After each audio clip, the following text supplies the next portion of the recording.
Okay, so this story for me is one of like the scariest stories I've ever experienced as a commercial beekeeper. I've been a commercial beekeeper for 10, 15 years now, and so I've had a lot of just crazy experiences out in the bee yard, usually late at night. Uh, this one was in California, and we had our bees out in California for almond pollination, and we were picking them back up out of the orchards after almond pollination was done. And so let me kind of set the stage for you. It was probably 1 o'clock in the morning, and we were gathering up our bees out of this particular almond orchard in California. And it had rained a ton the night before, which I swear only happens in that desert part of California when we're trying to pick up bees. It doesn't rain the rest of the year, but when we're trying to pick up bees, it rains like crazy. So we were there were three trucks. There was a truck in the lead that had about 128 hives on it. So it's a big truck, big long flatbed truck with 128 double deep hives on it. And then I was behind that truck. Chad was up driving that truck. I was driving the truck behind it, and then I had about 64 hives on my truck. And then there was a truck behind me with another 64 hives on it. And so we had gathered up all the hives out of this orchard, and we were going on a pathway through the orchard. It was alongside the orchard in the middle of the night, okay? And it was really sandy in this orchard. And this roadway that led out of this orchard, on one side of it was a drop off, a cliff, probably 100 feet down to a river down below this cliff. And so it was, kind of scary enough to be driving on it. But I mean, there was a good distance, probably 50 feet or so between us and this drop off. Okay, we were kind of right next to the orchard on this sandy road. And so we're driving along, everything's going fine. It's 1 o'clock in the morning or so. And then all of a sudden I look up and I look at Chad's truck in front of me, and it was driving, and all of a sudden the back end of it just like banged down and shifted and then lurched back up. And I was like, what on earth happened? So we stopped, and I get out and I said, Chad, what happened? And we go and we look, and there was a sinkhole that the tail end of his truck had caved in on this roadway. So the front of his truck made it over it just fine.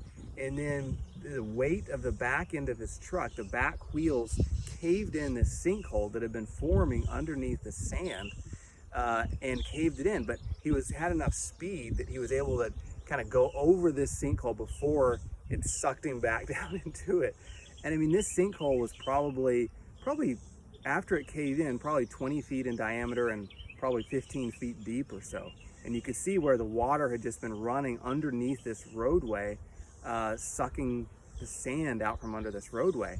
And, if he hadn't made it over that, the entire truck would have slid into this sinkhole.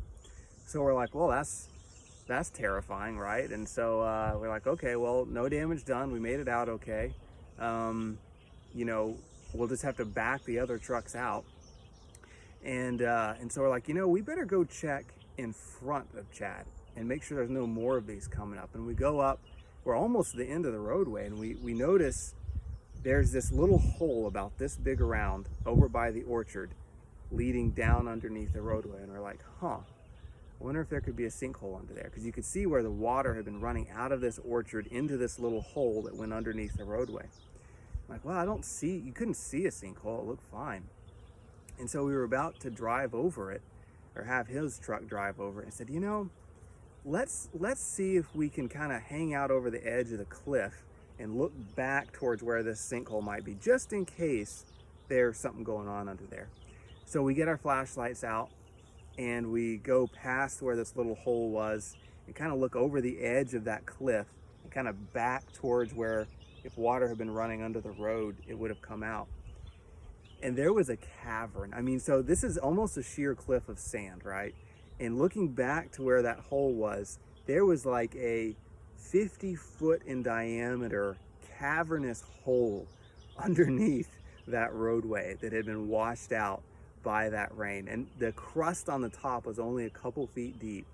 And this cavernous roadway, this cavernous hole, if you fell through, you would be sucked right down you would fall right down into that river 100 feet down. So the tough thing was, so we had a choice to make, right? Because we couldn't go back. At least his truck couldn't. Our trucks that didn't make it to that first sinkhole, we had to back all the way out a mile on this skinny roadway with the river on one side and the almond orchard on the other. We had to back all the way out, but that was not a big deal. The truck that had the 128 hives on it is now stuck between this sinkhole that's already caved in. There's no getting past that. It's, you know, a 15-foot deep hole covering the whole roadway. And then in front, you've got this cavernous hole that is going to lead you right down to the river. And so, you know, we're scratching our heads like, what do we do? You can't drive through the orchard. The trees are too close together, and it's a mile-wide orchard. You can't drive through the orchard. You can't go back. You can't get around it. And it starts to rain again. And we know that as the more it rains, eventually it's going to wash out that sinkhole even more, the one in front of us, and we're never going to make it through. So it was one of the worst feelings. And I mean, there was just like, mine and Chad's stomachs just hurt. It was like, we came so close to losing that whole load of bees, and now we're trapped in between these two sinkholes, and there's no option but to go forward, right? I mean, we can't go back. We can't get the forklifts over to unload the truck. It's raining more. The sinkholes are only going to get worse. It's 1 o'clock in the morning. You can't just sit there all night. It would take days to fill in these sinkholes. So we start up the truck and we get it as close to the orchard as we can, and we get up as much speed as we can possibly get up and just shoot underneath that crust that's over that massive sinkhole. And we made it. It was so nerve-wracking. I mean, you could see where it was starting to crumble, but we made it over it. We hugged right next to the orchard where the sinkhole wasn't as deep, and we made it over it before it collapsed. That was a nerve-wracking night. We never went back to that orchard again. So that's my scary bee story, and there's many just like it. There are some where we actually did lose a load of bees, and I'll save that one for another day.